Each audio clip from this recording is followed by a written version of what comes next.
3, 2, 1. Clap. Clappity clap. Welcome, guys, back to the Buckhouse podcast. I am your host, Benjamin Buckhouse, along with Johnathan Buckhouse on the other end. Welcome to episode 8. We are a week into the uploads of the podcast, or the announcement of the podcast. I'm feeling great. I am so excited from hearing the feedback from you guys and just seeing like the views fluctuate and everything like that. I'm just so excited that we have officially started this. How about you, bro? It's crazy to think we're on 8 episodes because, we took such a long break from the first 5 to then all right, now it's live and we're doing this every week now. And I am hyped on the growth. 50 subscribers and a couple hundred views on the episodes, which are rad. And then you've gotten some shorts up as well. And big shout out to you for obviously getting the edits done, handling all of that type of stuff. Did I see you got this a lot on other streaming websites as well? Is it on Spotify? As of right now, I do have it going up on Spotify. So it's actually the first 6 episodes are on Spotify, and the reason why I say the first 6 is actually the 7th episode will be uploaded at the end of the recording of this podcast. So therefore, I will also post it to Spotify. So actually, the first 7 episodes will be on Spotify. By the time you guys are listening to this, the 8th episode will also be on there. So yeah, they'll be on Spotify. Thank you. Apple Music should be coming soon. And then we'll probably get some of the stragglers, or Apple Podcasts, but get some of the stragglers like Google and all those other ones on board as well. So yeah, and once again, Ben's been handling all that type of stuff. So that's why it's getting done, because if it was up to me, I got too many moving pieces right now. I wouldn't be able to get it done. So shout out to bro. It's editing and getting the podcast done isn't necessarily difficult. What it is time consuming. Because the video itself is an hour long. So it's like this, guys. So Johnathan does not live in a great area for internet, which is why we do the podcast the way that we do. I record it on my end. Johnathan records it on his end. He then sends me his footage. I download it. And then I edit it from there. We live 2.5 hours away, so that's just the easiest process. Well, Johnathan doesn't have the greatest internet, so it takes him hours to upload this 17 gigabyte file. I have to then download that said 17 gigabyte file, which honestly doesn't take that long. I got fairly good internet, but after it's downloaded, now I've got to edit 2 1-hour videos together, which isn't that bad after I link up the audio, but I still spend probably 2 hours editing it just because I have to listen to an hour-long thing. After I'm done editing it, I then spend an hour listening to it, making sure that the audio sounds good, the cuts are good, all that stuff, make some minor adjustments. Now I have to render that 1 hour long video, and then I have to upload it. It's just purely because the length and size of the files, it just takes a little bit of time. So yeah, at least it's not daily uploads. But I will say my internet's bad, but my internet's way better than Pennsylvania's internet. That was awful. I could not get to the file last week because I traveled to Pennsylvania, and I spent 8 hours in a warehouse, snowboard warehouse, and I had the video supposed to be uploading there. I was oh, there's no way this is not uploaded. And I go and it's 30%. I'm are you kidding me? I ended up having to use my hotspot, which worked way better than the Wi-Fi options that I had at Pennsylvania. Yeah, so let's talk about Pennsylvania, or at least what you can talk about Pennsylvania. You did just make a trip out there. How was it, bro? It was sick. So I went to Gilson's Manufacturing, which is a snowboard brand, and Gilson kind of gets a lot of flack in the snowboard industry because they created a new technology called the soft edge. It's not really new. Gilson's been around for a couple of years now. When I say a couple, I mean over 18, I think. And when I say that, I mean I guess it's not over 18.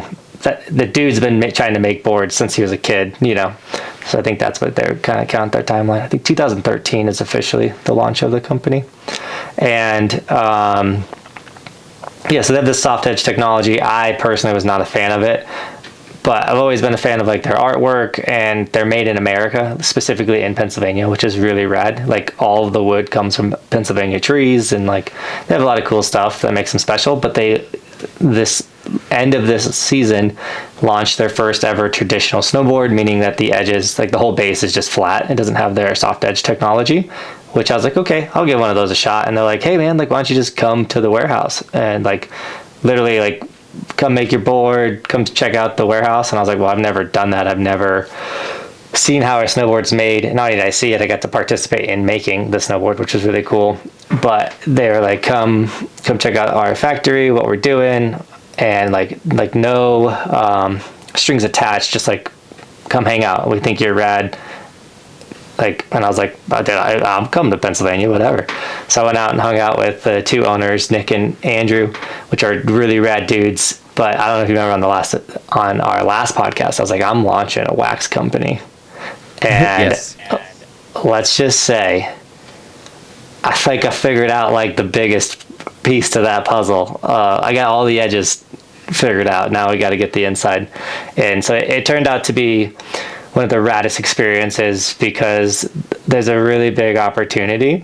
And once again, none of this is set in stone. You know, I went out there, we had our first conversations, but there's this really big opportunity to be able to give up obviously some ownership of whatever I want to launch, but then be able to take on an entire snowboard team from graphic designers, web builders, product research and developers, legit full-blown snowboard company, like all kinds of stuff. Does that make sense? Like I can, in a way, pick up an entire snowboard team that would take me a decade to build, if that makes sense, because it's already established. And I don't know, I'm so stoked for the business opportunity that I just discovered, and the people are like the raddest dudes. And I think that's one of the most important parts, is like these are people that I could see myself working with and hanging out with and wanting to create something rad with. So real quick, so when you went out there, was it more of like a business partnership, or was it more of like a sponsorship kind of opportunity? Well, I was going out, I was like, I think they want to like maybe sponsor me. And then within like, after the first conversation I had with these dudes, one of the owners was like, dude, you're way smarter than I thought you were. And he was like, he said a couple of things throughout our time out there, but he was like, sometimes you meet somebody and you're immediately like, oh, I need to do something with this person, or I'm going to lose out on a major opportunity, is what he said about me. I'm like, oh, heck yeah. And it's one of those things too, where they have so much room to grow on the social media side of things, and I got so much room to grow on the business side of things. You know, the cliche saying is like, it's better to be the dumbest person in the room. Well, when they were talking business, I felt so dumb, but I think they also felt the same way when I was talking social media.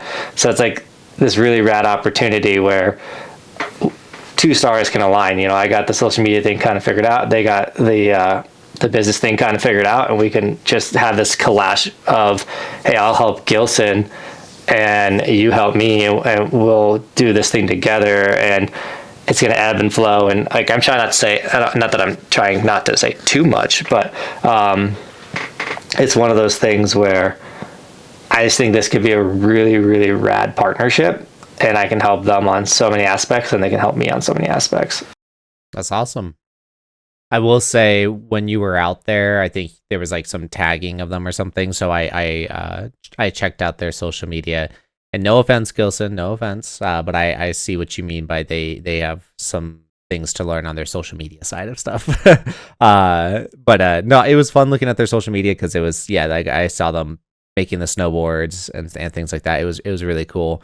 It reminded me of the only reason I'm comparing is because it's the only similar thing I've seen is like Signal snowboards with every third Thursday and things like that.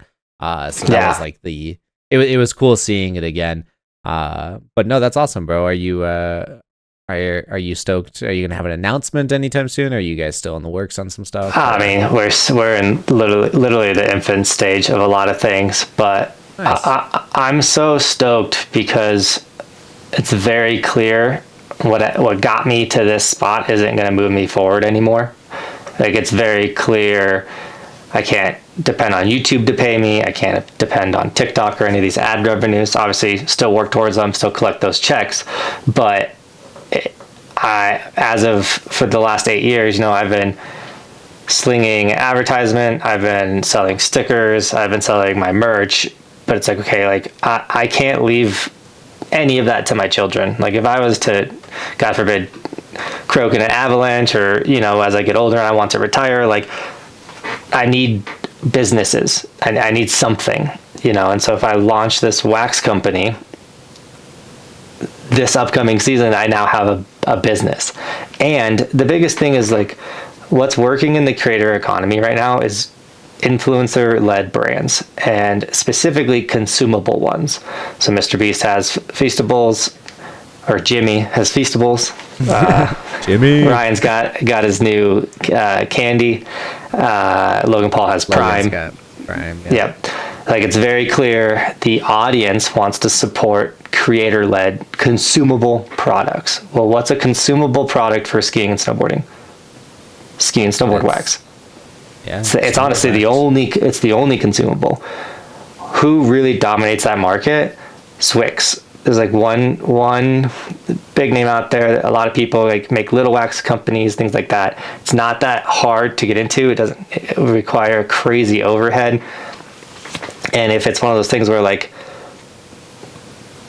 I'm partnering with a snowboard company to make my own wax, meaning like the wax will be Buckhouse wax, but I'm partnered with Gilson. We'll give them part ownership but they have the manufacturing capability and space. They have the fulfillment already built in. And then I can link my website with their website, where it's like, if Gilson sells a snowboard, it's like, hey, by the way, do you guys want to snag a bar wax to go for your Gilson if you want to tune it up? It will ebb and flow so well, and they're already doing events and trade shows. So all of a sudden it's just like I just show up with my own tent, or like Buckhouse Wax shows up at this Gilson event and it's like, hey, it's Gilson Snowboard and Buckhouse Wax, and we're just ebbing and flowing and promoting and advertising, all of it. It's just going to feed itself, and it's already so many of those pieces of like, where do we store the wax? How do we fulfill the wax? Who's going to make the wax? All of those pieces are already figured out. It's just like, okay, how do we make the wax? What do we want it to be like? Like there's like smaller pieces. Smell like? Yeah, what's the smell gonna be? No, honestly, there's a huge opportunity, and I hope that you guys have thought of it. And that's all Gilson manufactured snowboards will come with Buckhouse wax already put on. How like it comes with the factory wax. Like now it's like it comes with Buckhouse wax. And if people, like you were saying in last episode, if you guys did not watch, go watch it or listen. And in it, you said that like if somebody tries my wax and that was their best day of riding, like it's essentially like now they've associated best day of riding with, Buckhouse wax. Well, now they get a Gilson snowboard, and everyone, if you guys haven't experienced this opportunity, like, it'll make sense when you do get to experience it. But it's like when you try a new snowboard or this or that, like you're so hyped that your brain will like kind of convince you that it's the best thing ever. And that's why when somebody like buys a new bike or car or whatever, they like stand by that brand. They're like, oh, Jeep's amazing, blah, blah, right? So somebody gets a new Gilson snowboard. Now they've got this placebo effect that this is the best board ever, and the wax associated with it is the Buckhouse wax. Now that's the best wax ever. So now they're in this like placebo effect thing that's like, I have to ride Gilson and Johnathan Buckhouse wax, otherwise I suck at snowboarding. Well, and the coolest thing with the Gilson thing too is like their goal is not to get me on a Gilson. Like that wasn't a conversation once, period. I went and built a Gilson. I'm gonna have a Gilson snowboard, and I was like, hey, like send me your whole line, and I can make review videos. Like that just helps me with my content, whatever, Yeah. But that's another one of those like ebbs and flows. Like I could do a Gilson review every year. Like it doesn't hurt me, but they're saying, and I can't say too much of their business, but they're saying like, hey, like we could help you launch Buckhouse Indie, meaning like I would have my own snowboards on my own website. That'd be pretty made in America, but like I can always still just occasionally jump on a Gilson. Or does that make sense? But like, essentially, like they don't. Gilson's established they're doing things. Obviously, they want to do things better, and I can help them with their social. But like, it's not like, hey, we want Buckhouse only on Gilson's, exclusive. Like, it's got to be Gilson. It's like, hey, we think you are a rad person, and we think, in general, in life, we should do businesses together. Essentially. There we go. So I'm. Go ahead. Go ahead. You gotta edit that. I was literally just saying, like, I'm just excited. Like, I met legit entrepreneurs in snowboarding that also have companies that aren't just Gilson and stuff. You know, like, these dudes are very smart people, and it just clicked really well. That's awesome. I was gonna say it's essentially like two juggernauts in the industry getting together, type of thing. Like it's, you know, snowboarding, I know snowboarding, you know, business, I know social media. Let's get together and have a baby. What? That is not exactly how that went, but I mean, yeah, if you want to break it down as simple as possible, like, that's essentially what it is. It's like, hey, you really know, and I've built a brand for the last 8 years. Like, there really isn't people in snowboarding that, unless they're brand new, but I'm designed to catch the new brand new people that don't know about me. So I don't think I told you this story. I don't know. Tell me. So we've talked on this on a few occasions, but I do get recognized in public still.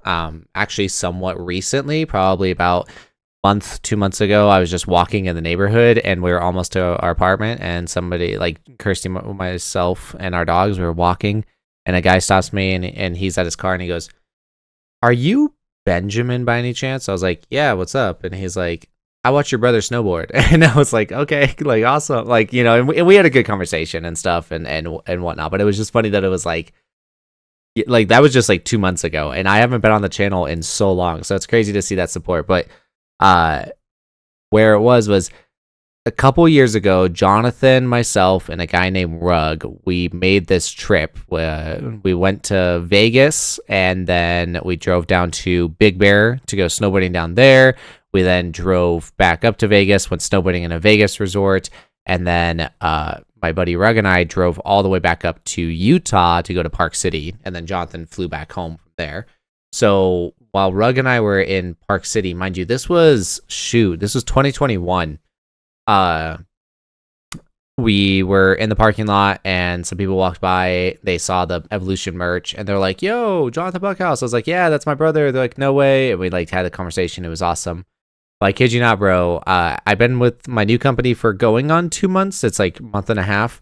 So about maybe 2.5, 3 months ago, kid you not, family comes up to me at the airport. I'm renting cars, and I can't remember. They were like, "Oh yeah, we're going to Breckenridge or something." I was like, nice. You know, you guys watch YouTube? Like, yeah. And I was like, you know, Johnathan Buckhouse? Like, yeah. And then all of a sudden they're like, "Wait, didn't we meet you in Utah a couple years ago?"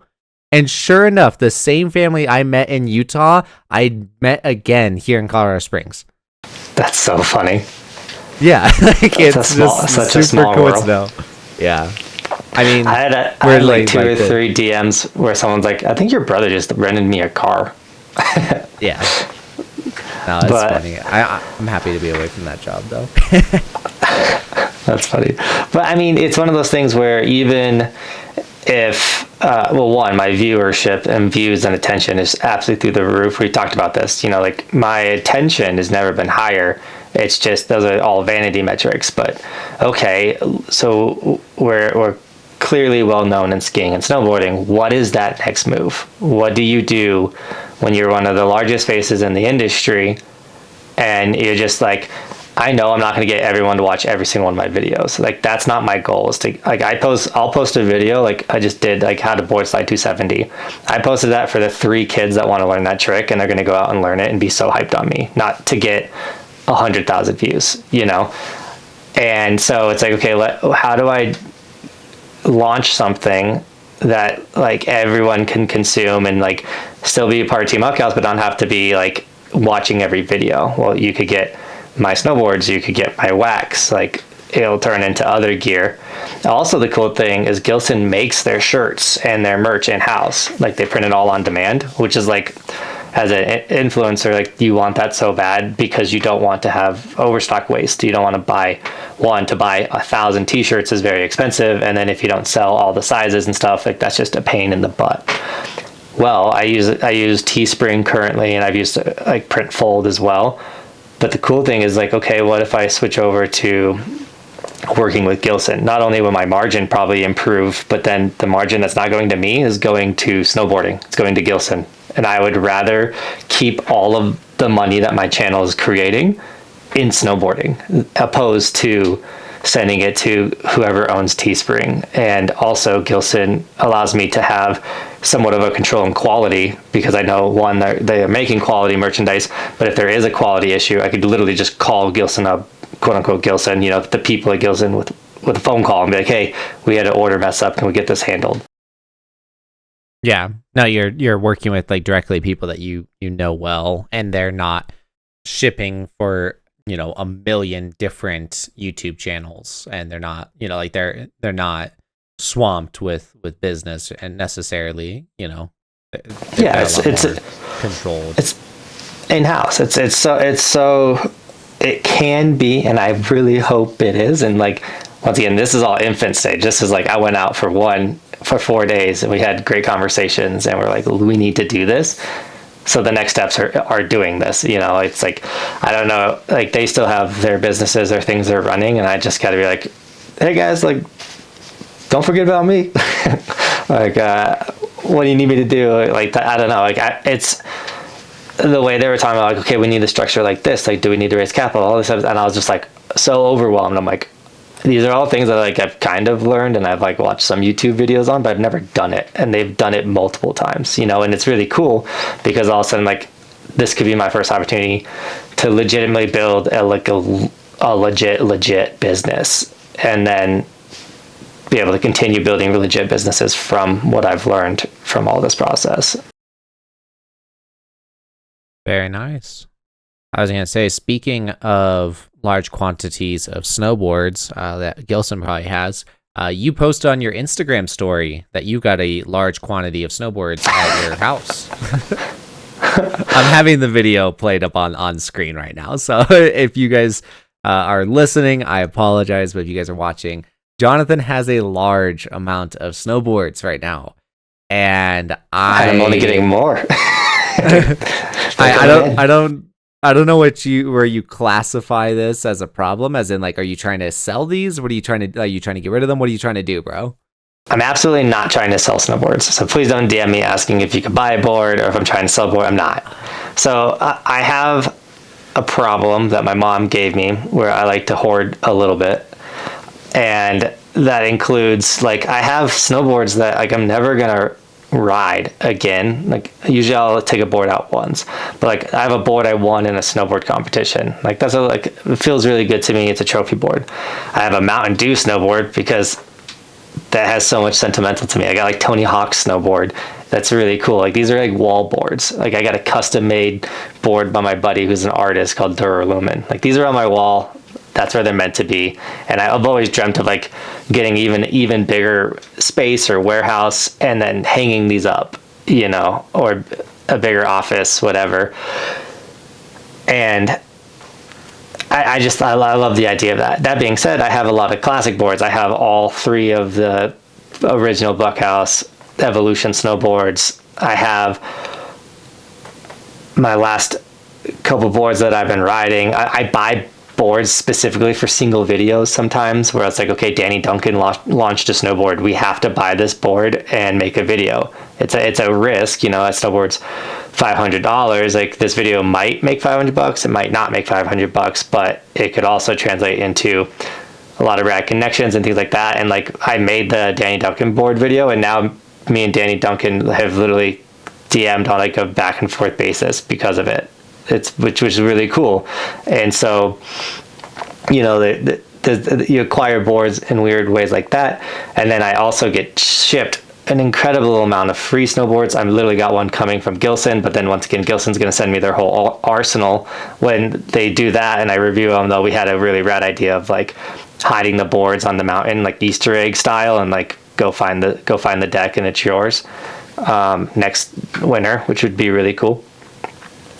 But sometimes too, I have a board. It's 187 centimeters, which means it's like 4 inches taller than me, something like that. It's incredibly large, and it's funny, it's cool, and so I don't know if when I'm gonna need to make a video like with that snowboard. And then I did have two that I showed off that I am giving away. It's just not the proper time to give them away. So at the end of the day, there's a lot of snowboards, but honestly, storing snowboards is not that hard. It's not that cumbersome. Okay. The reason why I mentioned is, so my company introduced me to a new streaming platform that I want to stream on it, and I'll explain why I want to, and like it most likely won't happen. But what it is it's called Whatnot. Have you ever heard of Whatnot?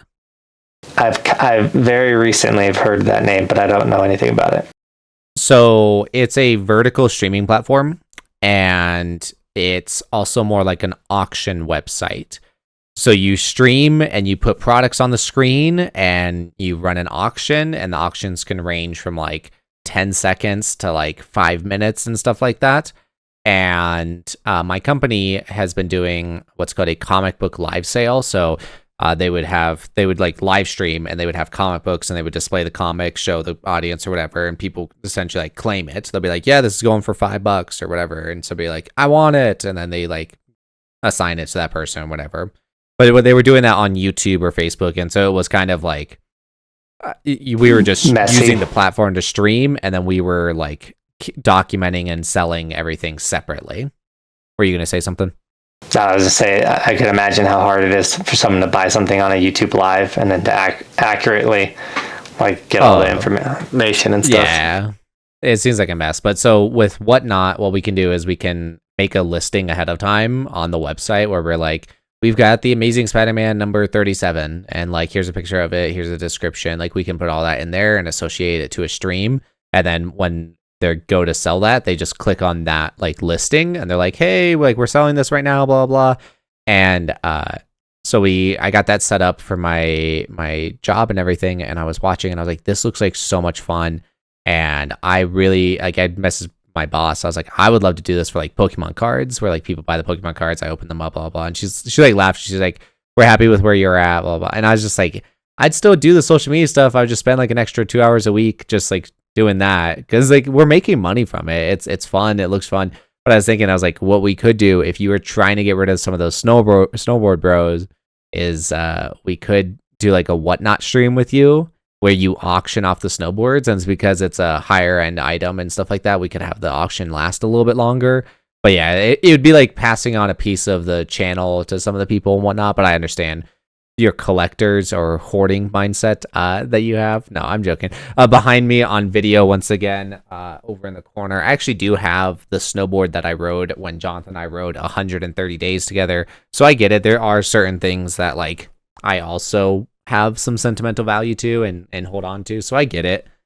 But no, I just thought of that for you, bro. Like, that'd be really cool to like give back to the community while, you know, benefiting from it also. No, totally. It could definitely, I'm not saying can never happen type thing, for sure. Yeah. It could definitely happen. But I also like the boards that I ride, and people realize like I destroy. Also, I'm not a big dude. So I think a lot of people are like, hey, like, you still on a board? It's like, you probably are 4 times bigger than me. So like, I don't know if you want my child snowboard. So I also, while you were kind of telling the story or like talking about the boards, and you mentioned the like 187, right? Like the really tall one.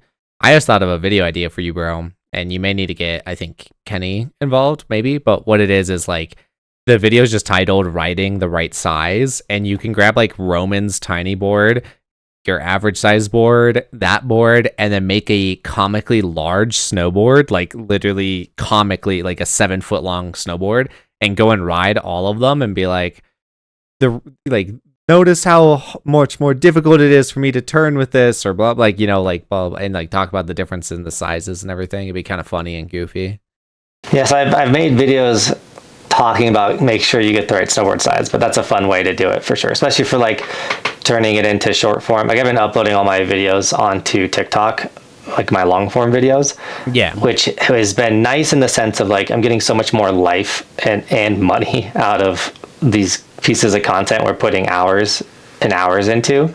So it's been so nice to like I did an Amazon snowboard review, and that video, it did very well on YouTube, but it also broke 1 million views on TikTok, and it's like sick. Like, once again, this comes down to like the awareness and building the brand.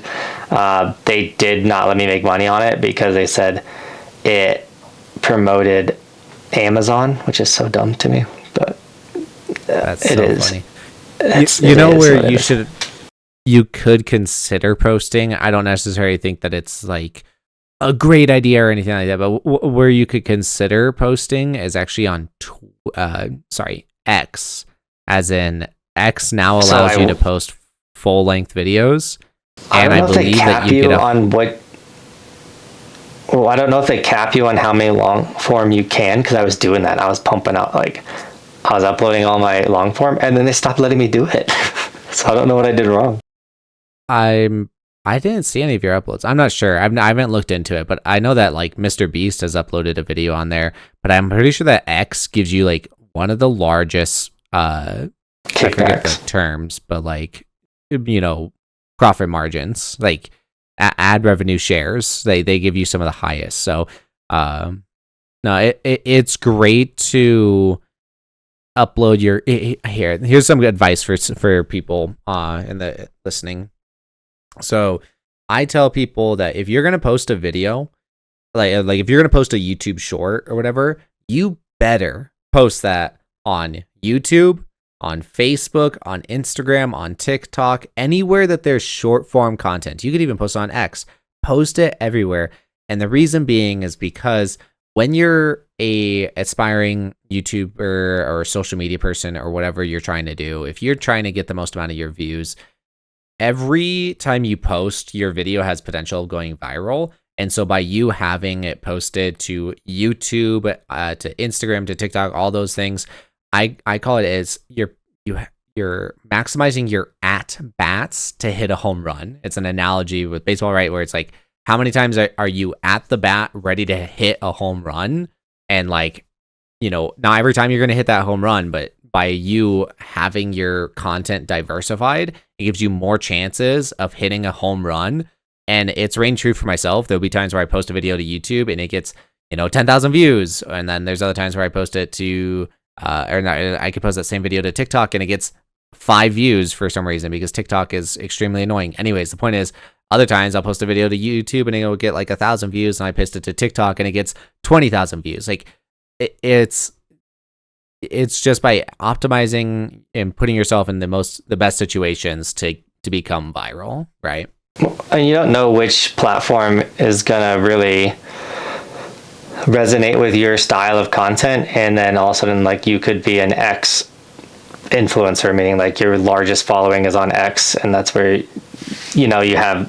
that's the platform that's kind of giving you your bread and butter and the ability to become an influencer. For me, it's truly YouTube and Instagram are where I make the majority of my money and connect with my audience the best, despite Instagram giving me no money off views and things like that. But I still post my videos and content onto Instagram for one reason. If I post a long form, it also posts to Facebook, which has been huge for growing my Facebook, which is now over 3,000 followers this winter. Like, that was like stuck at like 1,500 followers and not really doing anything. So like my Facebook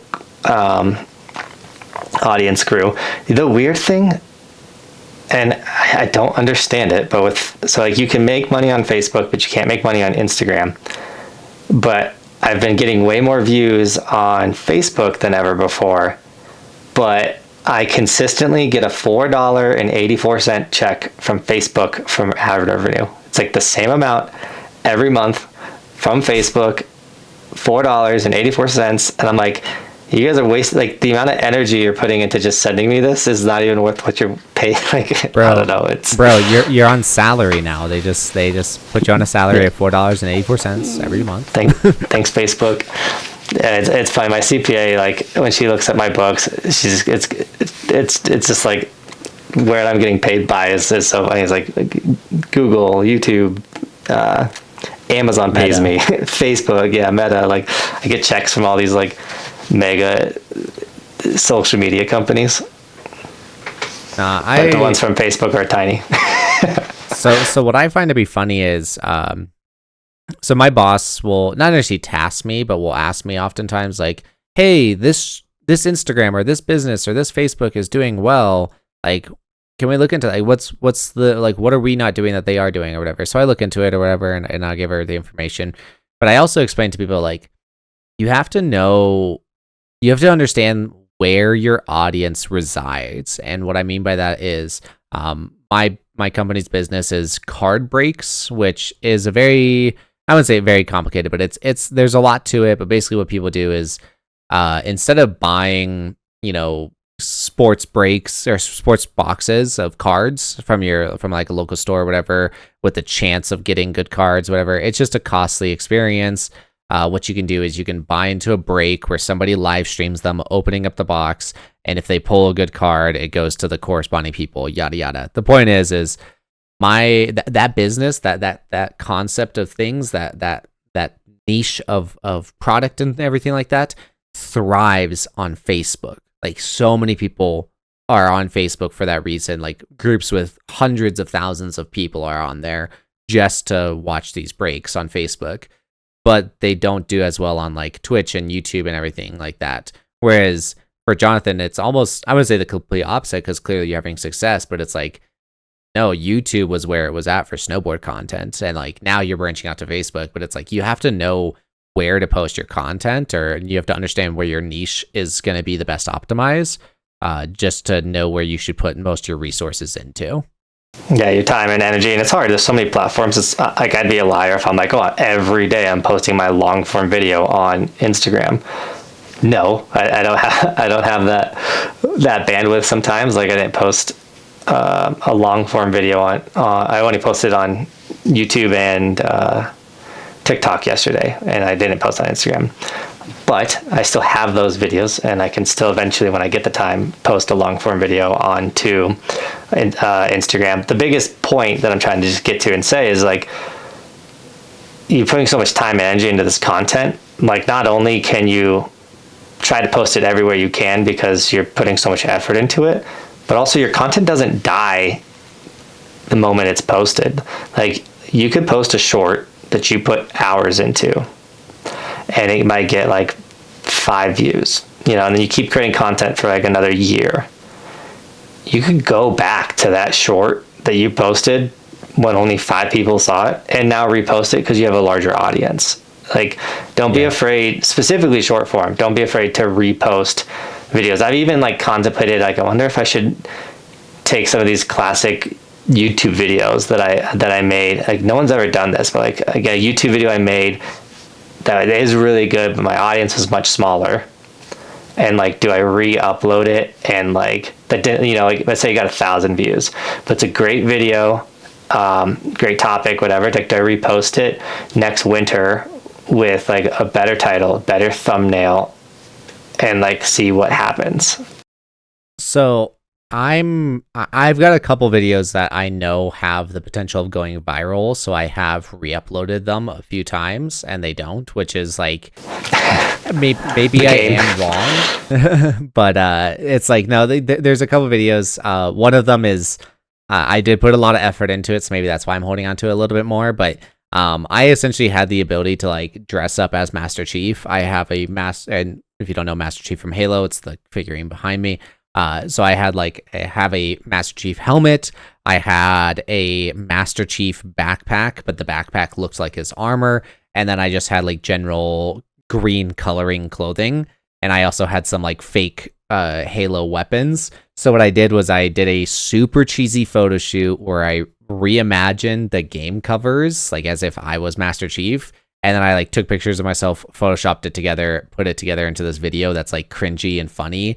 And I love it. I love it so much. Like, I put in so much effort, but I'm like, the fact that it can't get over like 500 views on TikTok is so frustrating, because I'm like, I did put a lot of effort into this and I know that it's funny, and like, I just need it to catch the right algorithm. I got you. I already got you. It's all about timing. You got to post that in October, like 2 weeks before Halloween. Because that's your money time. Because it's costume, it's dressing up. Like, that's when you need to do it. That's when people are searching Halloween costumes. That's when people are dressing up as Master Chief. So, like, post it like October 15th, hashtag Halloween costumes, cosplay, Master Chief. Like, that's your window. So, speaking of Master Chief and stuff, I thought of doing this for you, bro, using that website I talked about, but I thought about making some shorts for you from older YouTube videos, such as Day 117, where we took this Master Chief behind me to the mountain and we went snowboard. And that was one of the most fun days I think we had on the mountain. One of the most fun videos I love going back to, of like the Halo music playing in the background and everything like that. We'll have that link in the description for everybody, but that was like so much fun. But like I was like, this is a video where if we made some shorts from it like that would be a good idea, you know? Dude, I love, in a way, going back to that first year and just like, so if you watch like any videos from season 1 to like what I'm doing now, like my videos are streamlined. They have a flow to them. They're more consumable, easy. Like, you're not going to get bored type thing like that. Where like, go back to season 1 and like, dude, we were just doing it. And it's like, it was all like, I don't even know how to explain it. We would just bring the camera, we would film, and then everything made the edit. The songs never got cut. It was like, it'd be like, all right, here's a 3-minute song, put it in, like never shorten it, never adjust it. Like the drop would be at like the most random time. Like it was never lining up the drop with the riding. It was, oh, it's so funny. Your editing has most definitely gotten better. Then from there, your overall structure to the videos have gotten better. The storytelling has most definitely gotten better. But I do miss, and maybe that's, let's go back on that. But I do miss the like that first 130 days. I know some of the days off the top of my head, but I can give you guys some examples of like just amazing days. Day 117, 117. That's where we did take Master Chief out, and that was a blast. Day 119, 119. That was a night riding video, and that has some of the best sunsets you'll see while snowboarding. So that was a great video. Then one of our best videos that we made was the day after. I don't remember what day it is, and we could probably find it, but it was the day after we got back from our Wisconsin trip to go see the Packers. I don't know if you remember that, bro, but like we were so excited to go snowboarding again, and that first day back was like one of the vibiest days that we've had together. That's crazy. No, I don't remember all of that. I am bummed I never turned that Wisconsin trip into an actual video. Like we filmed it like it was a vlog, but I never did it. I've gotten way better at doing that, and just like, so even like this Gilson trip, I did a whole like trip vlog, and then I made a warehouse tour, and then I made a why do snowboards start out square and then become a snowboard video, because I've always kind of had that thought, and I wondered if other people had it, and so made 3 pieces of content when I went out there. I wanted to do more, but then it's turned into tons and tons of business conversation that needed to happen, and I'm really excited for.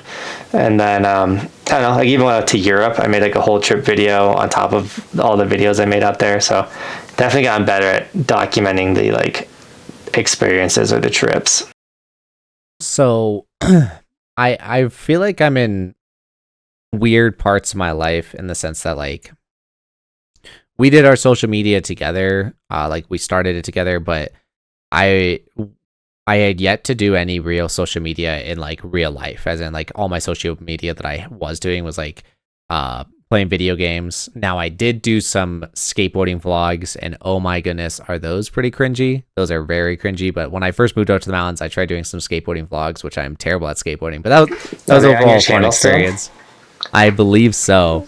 But anyways, I'm gonna go back and watch them, dude. But it's I might have taken them down. Regardless, the point is though is then like you should unlist or make them public again. Let the audience go. Or I can make them public again. Or just take them, because they're unlisted. So just take a link from an unlisted, put it in the description for the audience if they want to check out one of Ben's first skate vlogs. Because you were watching John Hill, and he was your big inspiration. He was my big inspiration.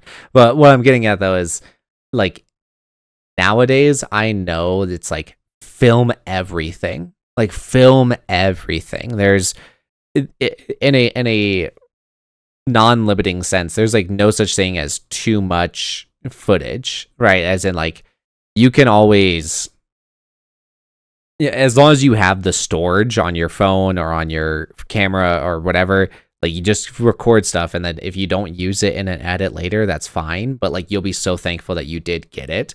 For instance, I was at my store the other day. I had my phone in a tripod, and it was a pain in the butt to get inside for some reason. Like getting it inside the holder was just a pain in the butt.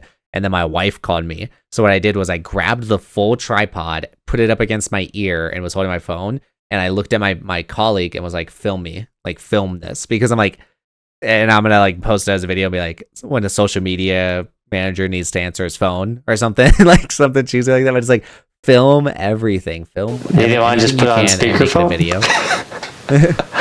I was around like colleagues, and I was at the store. Like there was customers there and everything like that. So like I quickly just like grabbed it. I could have put on speakerphone, I guess, but then like I don't know what my wife was gonna talk with me about or whatever. So I just like put it up against my ear. It was just funny. Yeah. Well, I mean, a good example of that is the story, because right now, like all those snowboards we talked about earlier, when I walked through my house and showed all my snowboards off, that was a story. But when I was posting the third aspect of it, I was like, I bet that'd be a really good short. And then with YouTube now having the ability to link to videos, I have two specific videos in mind where I rode every camper shape, and then I rode every snowboard shape. As I have two different videos that I could link to with that short, and people love to like see like I just know like me showing off that amount of snowboards, specifically that amount of snowboards with that many bindings on them as well, like it has potential of doing very well. And it's one of those videos where I can post it right now linking to like riding every camber shape, and then next season, like December, January, I could post it again linking to riding every snowboard shape. So I would literally post the same short on shorts again, but with two different intentions to promote two different videos. I like that related feature. I've been using it on all of our shorts for the podcast. And what it is if you watch one of the shorts from our podcast, and if you like the subject or whatever, you can click the related video icon, and it'll take you to the podcast that came from. So that way you can watch and like listen to more of what that podcast was about. So I'm really excited for when we start getting audiences that didn't like trickle over from our promotion, people from your channel, people from my channel, people that like, I know like people we went to church with in grade school, like, oh, I'm going to check out the podcast, you know, like all that's cool. And we're getting like 50 to 100 views of podcasts right now, which is really rad. But like, I really cannot wait for that one person that's just like, oh, what's this podcast about? And then like gets into it, or like sees a short and like, oh, I'm gonna check out this podcast. And then, you know, we create a new audience that's like, oh, these two brothers are sick. Yeah, no, I'm trying my best to get as much attention as possible. Shorts, I think, are going to be the best way, and I'm really proud. And the reason why I say this, guys, is yes, Johnathan does have a big influence and is able to send a lot of audience here. We genuinely only have 50 subscribers, which we are very excited for still, but we do have 50 subscribers. And for one of our shorts, it just broke 3,700 views. So like for a smaller channel to get that like pretty naturally, like I'm stoked on that. And I'm stoked that like a lot of those people have probably never heard of Johnathan. So like I am excited for that opportunity of like other people that don't know us coming into the channel and getting to know us, you know? No, totally. And I haven't even been able to plug it in a video yet, which will be how we get even more people to come check it out, because I've just been like sharing it on my like community post and my Instagram stories, and I posted a short for the first time talking about the podcast. But it's real, you know, you can't, if you post a short, you can't link to someone else's video. You can only link to your videos. Yeah, I think I remember seeing something like that. Yeah, that's a little frustrating. It's frustrating, but like the amount of people that steal content nowadays from like, dude, especially when it comes to podcasts. Or snowboard clips, like, dude, I know. I've been the victim of so many stolen clips. I sent it to you when I saw it, but I think it was Unilad, which if you guys don't know Unilad is a really big, like, especially Facebook company where they post like cool videos, kind of like the Dodo, or I don't know of any other Insider, right? Like companies like that, like they just post good content. And I saw them, I can't remember, I think it was on Instagram, maybe Facebook or something, but they outright posted Jonathan's like biggest YouTube short, which is him in the avalanche testing.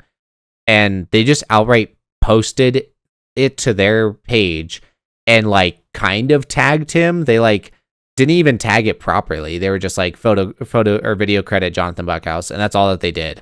And I sent it to Johnathan. I was like, "Are you aware of this?" And he's like, "I was not."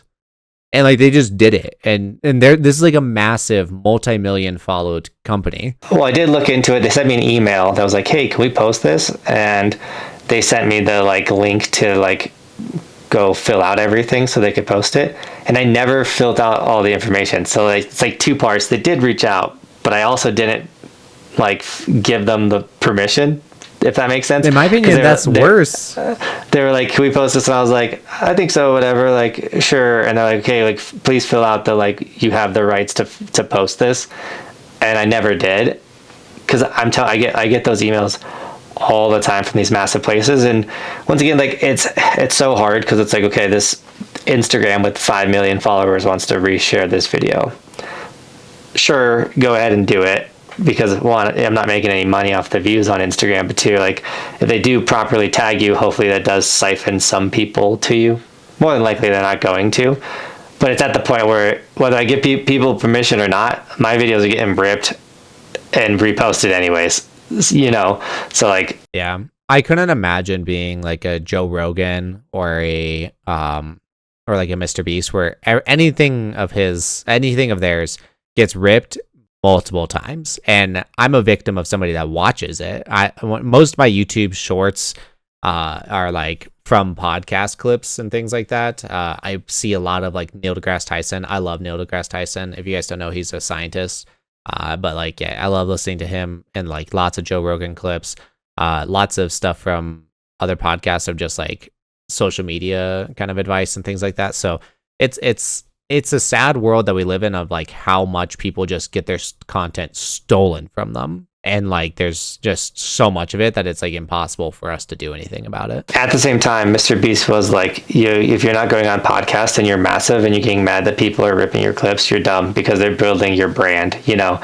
So like, that's a big reason how Neil deGrasse, he was already doing pretty well, but like how a lot of these people have gotten so massive is they film a podcast and then let other people just rip what they're saying and turn it into like motivational videos on TikTok and all that type of stuff. So like, yes, I think if you rip a podcast and you somewhat edit it and you put music underneath it and you black and white it and it cuts to another person talking and all the motivation is going towards one direction, I'm more okay with that than literally like, I had a crazy incident happen snowboarding and it's one of a kind and it's going viral because like, I can't believe that happened, and then everyone rips that. Does that make sense? It's so different when it's your face, you're trying to get a message out, and then people grab your message and amplify it. I think that's fine. Totally different when it's like, oh, me and my buddy collided and our goggle lenses popped off and swapped, and it was like the most unicorn, never gonna ever happen again in the world moment, and then 7,000 TikToks and Instagrams rip that content. So I see what you're saying, and publicity is great to get. I just find it, and like, if I offend some people with this, I don't know if our audience is like this, but that's fine. But like, I think it's just pathetic, dude. I think it's pathetic that somebody else is just directly benefiting in like the laziest way possible. And what I mean by that is like, AI is incredibly strong, and I will admit I'm trying to be ahead. I'm trying to be progressive. I use AI at my job all the time. I still use my own captions for my work and everything like that, but I'll have the video pop up on my screen. But there's a lot of benefits you can get from it, such as I needed a image of a TV in a dark room and a radio in the same dark room. Well, guess what? Those images don't exist. So unless I went to a Goodwill and found like a old radio and a CRT TV and filmed the video myself, there is no way of me getting this image. So I created it in Photoshop with AI. So like I think that that's great, and like that's one way of using AI that's super beneficial. But nowadays, so many people can just use AI to rip somebody else's video to make high quality shorts for them, and then they just post those shorts to YouTube and they reap all the benefits, and they did like no work. And I can do the same thing. Trust me, I know that. I know I can make AI automated YouTube channels, but I don't find pride in that. Like I don't think that that's impressive. I think it's pathetic. I'm like, do the work, like do your own thing, like make your own content. And if you use AI to help you in the process of making your own content, that's great. But don't just like steal, like just literally steal other people's content. It bothers me. Dude, I've had this happen so many times over the years, specifically like even on YouTube. Thankfully, YouTube has like a really actually rad process of like someone ripping your long form video and uploading it, because they take so much time and energy. But I've had people that like uploaded like 20 of my YouTube videos, and I'm like, what are you doing? And they're like, dude, I'm just trying to make money. And I'm like, yeah, me too, dude, but I'm actually working. They'll outright just take your YouTube video and put the whole YouTube video and create just a different Johnathan Buckhouse YouTube channel and like upload all my videos. They have to be children, because there's no way, like, you know that that's not okay in the sense that like even YouTube like won't let you do that, right? Like, dude, no, don't get what I've learned dealing with deep breaths. What I've learned with dealing with the mass population is there's just some people in this world that don't get it. They just don't get it. And I'm not calling them dumb. I'm not saying there's anything wrong with them. I'm sure they're magical and great at something. But when it comes to some things, they just don't get it, and they don't understand. What do you mean I can't take your videos and put them on YouTube and reap the benefit? I did it. It's like oh. What do you mean I can't take your work, copy and paste it, and reap the benefit? So what? Like, and so like, and that's one of the things I love about like the type of content I make is like I'm going out. It's me, you know.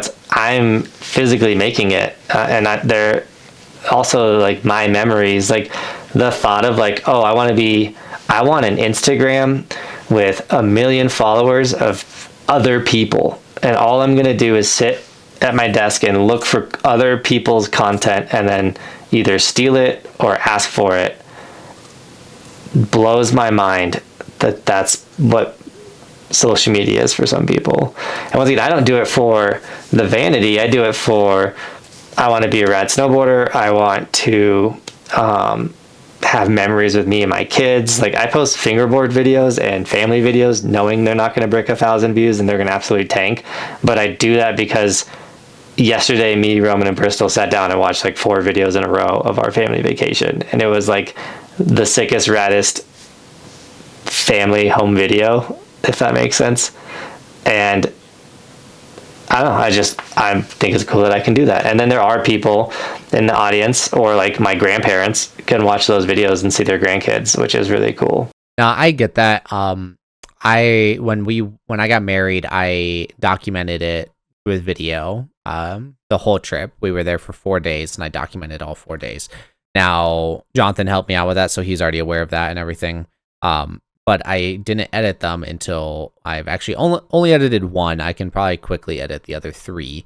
But I edited the first day, and I gave that to my wife as our anniversary gift. And it was like just me just editing it was like amazing to be like reliving that trip, essentially, of just like I got married. My family flew out to Vegas and I got married. And finish those edits. The video was, oh dude, I want to, I will. I did the first day and I was like, that was sick, and I'm like so thankful. And my editing has only gotten better, so like I'm stoked on it. But no, I get that. Like filming those like more personal videos and documenting it and like having a forever storage of that. I get that. So well, and like even if we go back to season 1 of the channel, like you look like a little kid, you know, because you were a little kid. It's crazy. It's crazy. And now you're a man, you know, and like even like the videos we were watching with Bristol, she has one tooth and she's like this little round ball, and even Roman looks so much younger, and so it's like your kids will never be that little. Like you're changing, your thought process is changing, and how you talk and your mannerisms. It's just cool to see, and that's why I think. I mean, so many people are doing it nowadays where they're documenting their lives and stuff, but it's just cool. And at the end of the day, like we're only here for so long, so like it's not gonna last forever. Like, you know, some like after I am gone, even like probably while I'm still alive, like my videos won't be watched by anybody but me. You know, like I want to be able to like be 95 and be like, I used to be sick, and go watch a video. your grandkids are gonna be like, sure, Grandpa, we know you did that YouTube stuff. Like, yeah, YouTube's so old, Grandpa. Put on this bodysuit and go shred again. So, no. Speaking of like just reminiscing and old and stuff, is like I genuinely like I got emotional about it the other day, and when I say emotional, it's for another reason, viewers, but I'm the age that you were when we started the YouTube channel, bro. As in, you're old. No, I'm old, but there's an 8-year age gap between us, and you've been doing this for 8 years. So the math, but also just knowing like the truth. But it's like the math is literally like 8 years ago you were 25, and I am 25. I am your age when we started the YouTube channel. And like why that got really emotional for me is because like Noah is also 8 years younger than me. So like Noah would have been my age when I was your age, and I like moved up to the mountains and everything. So like that part sucked. But no, it's like no, knowing that and like seeing that was like dang. And like it's crazy to think like how far I've come, because there's been so many, and it's life, but like it's been like there's so many ups and downs throughout that like I don't know why, but like I don't really remember a lot of things. For instance, you mentioned that you wish that you filmed that Packer trip, and like I wish that we filmed that or posted that Packer trip, because like I don't remember a lot from it. I don't know why, but like I don't remember much of it. I could tell you a couple game or plays and things like that, but like I don't remember much of it. And it's like as time has like gone by, and like same thing for the rest of like since 8 years ago, so much has happened that I just like don't remember. And there's been so many ups and downs and things like that, like moving up to the mountains, moving down from the mountains, all the jobs I've gone through, the times where I've been self-employed, the times where I went back to a job, back to being self-employed, like going back and forth and all this stuff. And I'm just like, I am old, and like things are changing and time's flying by, and I'm just like, I got to get stuff done. And like I have been getting stuff done, like with the podcast, with my own YouTube and everything. But it's like, it's just crazy. I don't know. It's weird to think about. I totally know what you mean, and like that's one of the raddest parts for me personally with having a channel with daily content, is like I have the majority of my days, at least a chunk of my day, like documented, and trips or things with my family. Like, so I know exactly what you're saying. Like memory is super fleeting, and it's inaccurate. You know, your memory is just a single photo or like image, and then you like your brain makes up everything else that like kind of happened around that time. So having like actual video proof of like, oh no, it was actually like this is huge. And then just to give some context to everyone, Noah is our little brother that passed away when he was an infant. So that's what Ben was referring to. But yeah, having the memory, even just take photos. Take as many photos as you can. I legitimately save every photo and video I take of my kids, like whether it's going to be a Snapchat or an Instagram story. Like I have, let's see how many, this is going to be insane. I have 15,000 photos and videos on my phone. 15,000.